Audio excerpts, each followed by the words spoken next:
Salut tout le monde, Maxime Ouimet. Un petit live juste pour donner un petit topo, c'est qu'on est rendu avec l'événement du 5 décembre qu'on va faire au Mont-Royal, la statue Georges-Étienne Cartier, avenue du Parc. Je viens d'avoir l'appui officiel du Parti populaire Québec. Maxime Bernier voulait se présenter sur les lieux, mais il revient de la Floride puis il va être pris dans sa quarantaine. Donc Daniel Brisson va être là pour le représenter. Je viens juste de finir également une rencontre avec un agriculteur. Donc, sur l'avenue du Parc, il va y avoir des agriculteurs qui vont venir stationner leurs tracteurs pour montrer leur appui. Donc, c'est un autre gros pilier que je pense qu'on est capable d'aller chercher. Dans le collectif du monde ouvrier, c'est pas seulement les gars de la construction puis tout le domaine ouvrier, là, c'est vraiment un rassemblement de travailleurs, syndicalistes, les employés fédéraux, tous ceux qui perdent leur job. Post Canada, je suis en meeting avec un individu qui a un regroupement de 800.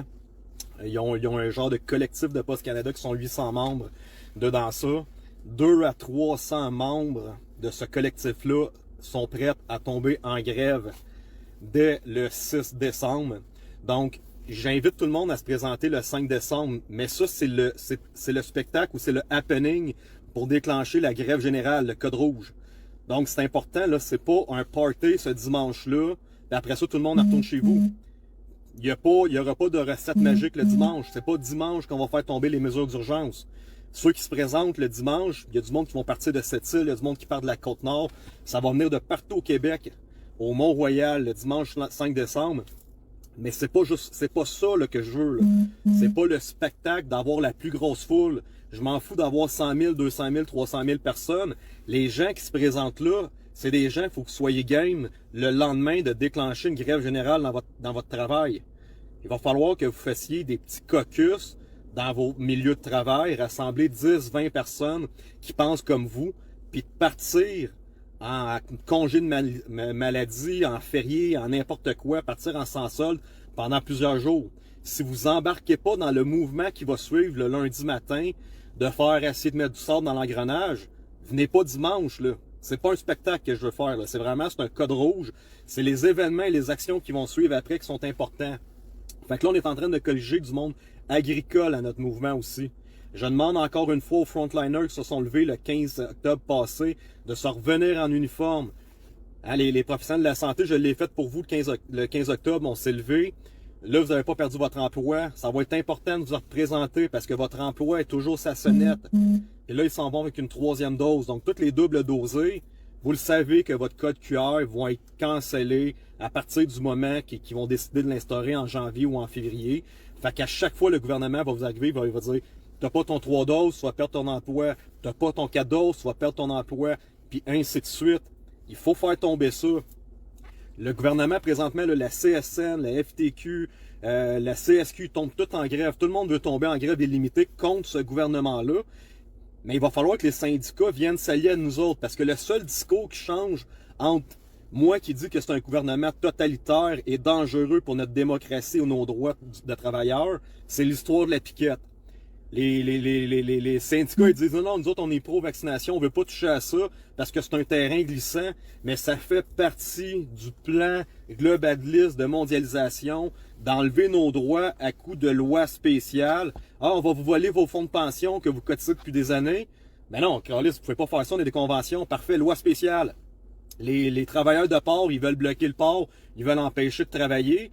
C'est le seul moyen de faire mal au gouvernement, c'est que le port de Montréal, tout ça, il n'y a plus rien qui rentre. Non, loi spéciale, vous n'avez pas le droit de faire des manifestations.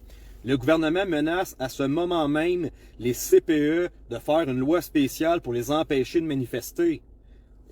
Et où la démocratie? Est-ce qu'on vit toujours dans un Québec que les lois ont force de droit ou finalement on avoue qu'on vit en chaîne communiste puis qu'on va laisser le gouvernement nous marteler à coups de lois spéciales, puis qu'il n'y a aucun parti d'opposition qui va nous sauver de la merde, puis nos syndicats ils vont dire ah ben finalement ils vont nous envoyer des amendes tellement salées qu'on va être obligé de les payer. Il faut que tous les Québécois dans ce mouvement-là, syndicalistes, pas syndicats, travailleurs de la santé, tout le monde qui se rend compte que ça déraille, puis qu'ils veulent pas avoir 10 doses, qu'ils l'ont fait 2 doses en pensant que c'était le chemin final pour arriver à la fin de la pandémie, puis qu'ils réalisent c'est pas ça la fin finalement, puis je vous le confirme, je vous le dis encore. Je ne suis pas un prophète. C'est pas un secret là, qu'il va y avoir une 3e, puis une 4e, puis une 5e dose, puis vous allez être menacés de perdre vos droits à chaque fois. Cet élément-là de la vaccination avec le code QR, c'est un feu d'artifice pour vous instaurer le contrôle. Quand vous n'allez pas avoir votre 4e dose, vous allez perdre votre droit d'aller au restaurant, d'aller au gym, puis tranquillement, pas vite, ben ils vont greffer à ça, puis ils vont commencer à dire, ben non, finalement, en tant que peuple, vous n'avez pas de droit, vous n'avez pas de liberté, à moins que vous respectez les conditions qu'on vous donne. Puis c'est en échange des conditions de vous tenir, de vous enculer, de vous tenir bien serré, que vous allez avoir des petits droits, comme d'aller au restaurant, d'aller dans les gyms, d'aller voir des petits spectacles. Il faut se réveiller là, que c'est uniquement, mais uniquement un outil de contrôle. Donc là, les agricoles qui veulent se joindre au mouvement, écrivez-moi un email à action@commercial-cimoc.ca. Je vous le confirme, il y a déjà des agriculteurs qui vont se présenter avec des tracteurs sur l'avenue du Parc. Fait que montrez que vous êtes forts eux autres aussi, puis que vous voulez pas qu'ils commencent à faire vacciner vos Mexicains, puis que la santé publique commence à rentrer dans vos petites maisons de travailleurs qui viennent du Sud, puis à commencer à essayer de gérer vos agricultures dans vos fermes. On continue les mouvements, tous les leaders syndicaux, comme le mouvement là, de Post Canada avec 800 membres. Ça, c'est des mouvements qu'on veut appuyer. Le Parti populaire du Canada, ben là, qui nous a appuyés. J'ai fini un meeting ce matin avec Réinfo COVID. Fait que restez à l'affût, allez vous suivre la page de Réinfo COVID, c'est ultra important. Mardi, il y a une conférence de presse d'avocats qui vont s'adresser au gouvernement puis qui vont s'adresser aux juges pour les informer que présentement, là, puis je l'ai dit depuis le début, là, on a une problématique, c'est qu'on n'a pas des juges impartials dans nos tribunaux. Il y a 2 raisons. Ou bien que le juge peut être corrompu pour le vrai, il peut avoir été vendu, il peut avoir reçu une enveloppe. Effectivement, on n'est pas à l'abri de ça, de 1. De 2, on peut pogner un juge qui a la pression du gouvernement. Donc, il y a eu un appel qui s'est fait, puis qui a dit, il y a quelqu'un dans le système hiérarchique qui a dit, oublie pas que c'est nous qui t'as mis là, oublie pas qu'on peut te faire mauvaise presse, des genres de petites menaces qui font en sorte que le juge soit obligé de respecter le narratif du gouvernement. Point 2. Puis le 3e point, pourquoi que le juge n'est pas impartial, c'est qu'il est impliqué lui-même dans la pandémie. Il vit la pandémie, il écoute les médias comme tout le monde, donc la propagande médiatique peut avoir rentré dans sa tête à lui aussi. Puis il ne peut pas être un arbitre neutre si le juge qui est assis devant nos causes a peur réellement de la grippe, puis qui pense réellement qu'il faut qu'il se fasse vacciner 10 fois. C'est un juge qui n'est pas un arbitre neutre. Puis les lois, la Charte des droits et libertés, ont été faites en sorte qu'à chaque fois, c'est un juge qui est censé être complètement, mais complètement impartial des 2 parties qui va décider de la cause, parce que lui, il n'est pas relié à cet événement-là. Il est capable de donner son opinion en se basant à 100% sur les lois, la Charte des droits et libertés. Mais là, la problématique, on se retrouve avec la pandémie, c'est que ce juge-là, il vit la même pandémie que nous autres. Fait que ses émotions, sa conscience est teintée par qu'est-ce qu'on lui met dans la tête. Et si il décide de voter par la peur, de dire c'est mondial, c'est une pandémie, on peut rien faire, ben ça donne que c'est un juge qui est biaisé, puis que son jugement ne sera pas valide. C'est pour ça que les lois ont été faites et que la Charte des droits et libertés a été faite. C'est que le juge, quand il regarde 2 décisions, il n'a pas le choix de peut-être penser que la santé publique peut être biaisée. Il n'a pas le choix de penser que les médias peuvent être corrompus s'ils se basent sur ce qu'ils ont fait dans les guerres et les mouvements populaires qu'ils ont eu depuis des années. Les médias viennent corrompus, les médias sont la thalassole des gouvernements et tout le discours converge vers une seule solution. Fait que c'est important aux juges de vous dire, de prendre un pas de recul et de dire, OK, est-ce que je vis réellement dans une pandémie où ça se pourrait que le discours officiel, gouvernemental, finalement, serait biaisé? Et à ce moment-là, si tel est le cas, je dois vérifier les preuves de l'autre côté qui fait en sorte de voir qui c'est que, dans la prépondérance des preuves, qui c'est qui a le plus raison, basé sur des éléments scientifiques, en laissant parler des médecins, des scientifiques, et pas juste les médecins qui sont engagés par Pfizer ou qui ont des conflits d'intérêts, des médecins neutres qui ont 100%, mais 100% aucun intérêt. Et à partir du moment que le juge voit le discours des 2 personnes puis qu'il voit les vrais rapports non modifiés, ben à ce moment-là, c'est pour ça que le juge doit, dans sa décision, se baser à 100, mais à 100% sur la loi et la Charte des droits et libertés. À chaque fois que le juge déroge, parce qu'il se dit, oui, la loi, habituellement, ça s'applique comme ça, mais là, vu que c'est une pandémie, c'est exceptionnel. Et c'est là que tu fais ton erreur. Tu t'en vas sortir de la loi qui est censée nous protéger. À chaque fois que toi, dans ta conscience, tu as peur que tes petits-enfants viennent te parler parce qu'ils ne sont pas vaccinés, et tu viens de déroger de la Charte des droits et libertés, puis tu viens de causer encore le même problème que le cadre de la loi que nos pères fondateurs et nos anciens juristes ont mis sur place pour protéger les peuples. Et les lois et les chartes n'ont pas été faites pour protéger le gouvernement en haut. Les anciens qui ont vécu des attaques aux droits et libertés à tous les 50 ans qu'on en a, ces gens-là se sont dit « Oh là là, il y a des gouvernements qui sont dangereux, il faut faire attention à leur magouille, que ce soit n'importe quelle sorte de guerre, qu'est-ce qu'ils nous inventent. » Puis on va écrire des textes de loi tellement forts qu'on va dire que c'est des lois qui sont fondamentales. Ça veut dire qu'ils doivent passer par-dessus toutes les lois, par-dessus tous les décrets pour être sûr et certain de protéger le peuple en dessous. Et la Charte des droits et libertés n'a pas été faite pour protéger le gouvernement, a été faite à 1000% pour protéger le peuple. Et en ce moment, on crée des réseaux spéciaux, on pèse sur tous les boutons d'alarme partout. Il y a des médecins qui parlent, il y a des scientifiques, il y a des avocats, il y a des policiers. Puis on pèse sur tous les boutons pour dire quand est-ce que la police va faire votre job de vous rendre compte que c'est une fraude, que le gouvernement utilise toute la chaîne de commandement pour oppresser le peuple. Sur quel piton faut que je pèse pour que l'armée débarque puis ou la GRC dise stand-by, mais stand-by officiellement.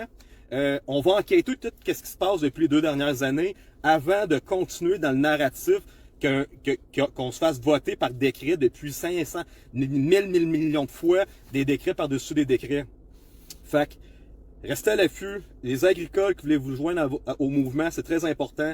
Cette manifestation-là, encore une fois, je le répète, je ne veux pas aucun débordement. Je ne veux pas des manifestants avec des drapeaux de Trump. Je ne veux pas de drapeaux de QAnon puis tout ça. Là, on se bat pour le Québec. Ils font qu'est-ce qu'ils font aux États-Unis. Il n'y a pas d'alliance magique là, qui vont venir nous sauver puis qui font péter des tunnels. Fait que concentrez-vous sur nos objectifs à nous autres, nos syndicats qui se font avoir, nous autres qui perdent nos jobs, sur nos petites affaires. Parce qu'à chaque fois que tu dis qu'il y a une reine Romana qui va venir te sauver dans une coalition puis qu'elle fait péter des tunnels avec des réseaux pédophiles, là, mais pendant ce temps-là, tu restes sur ton divan puis tu penses qu'il y a du monde qui va venir te sauver. Mais je te le jure, il n'y a pas personne qui va venir te sauver si tu ne te lèves pas toi-même. Tantôt, je parlais avec Daniel Brisson du Parti populaire, puis il y a une enseignante à Toronto qui voulait l'obliger à se faire vacciner. Puis elle est juste arrivée avec le document qui a dit « Parfait, je vais me faire vacciner, mais signez-moi la décharge que vous êtes responsable. » Ils ont complètement arrêté de l'écœurer. Elle n'est pas vaccinée, puis elle continue à travailler. Fait qu'il y a des petits moyens qu'on vous donne. Il y a des documents qui ont été faits par la Fondation. Il y a des choses que vous pouvez faire. Il y a des conseils qui ont été donnés. Dites que vous voulez être vacciné sur vos lieux de travail. André Lafrance, il en a parlé cette semaine. Dites que vous voulez être vacciné sur votre lieu de travail pour que ça tombe sur la CNSST. Puis en plus de tout ça, faites signer à votre employeur. Mettez-y dans les dents les documents qu'on partage depuis des mois, puis faites-y signer. Si tu te retrouves chez vous puis que tu as perdu ton emploi, puis tu es en solde depuis 2 semaines, puis tu te dis « Max, ce que je peux faire pour sauver mon emploi? » Ça fait longtemps qu'on les partage. Réveille, puis c'est pas moi qui va te sauver, c'est pas la Fondation, c'est aucun mouvement qui va te sauver. Puis le code rouge, là, moi je fais juste t'organiser, je te donne la confiance d'arriver à un événement, qu'on se rassemble. Prends cette force-là qu'on te donne pour continuer à avancer, pour te faire une coalition avec d'autres travailleurs avec toi, puis tomber tout en grève en même temps. C'est ça qu'on vient vous donner, c'est l'espoir qu'on est capable d'avancer, puis vous créer des clans pour vous battre contre votre employeur, contre votre syndicat, et forcément contre ce gouvernement-là, qui fait chier tout le monde, que ce soit les enseignants, les médecins, il traite les enseignantes de merde, il traite les infirmières de merde, il traite les docteurs de merde. Là, c'est les CPE, c'est les syndicats, c'est tout le monde. C'est le pire gouvernement qui est illégitime dans ses fonctions de travail. La démocratie n'existe plus. Ils nous pètent des lois spéciales à chaque fois dans la face. Puis à chaque fois que vous allez plier, à chaque fois que votre syndicat il va dire « Ben là, c'est une loi spéciale, on n'a pas le choix. » Mais tu viens de t'en faire passer un autre petit beau sapin, puis il n'y a rien qui va se passer après ça. Puis c'est pour ça que je m'adresse aux syndicats, parce que la pierre angulaire, le cheval de Troie, le COVID est le cheval de Troie pour entrer dans notre démocratie, et la vaccination est notre cheval de Troie pour entrer l'implantation d'un contrôle numérique, d'un code QR. Les syndicats, vous avez encore peur de dire il faut se faire vacciner parce que on va attraper la grippe.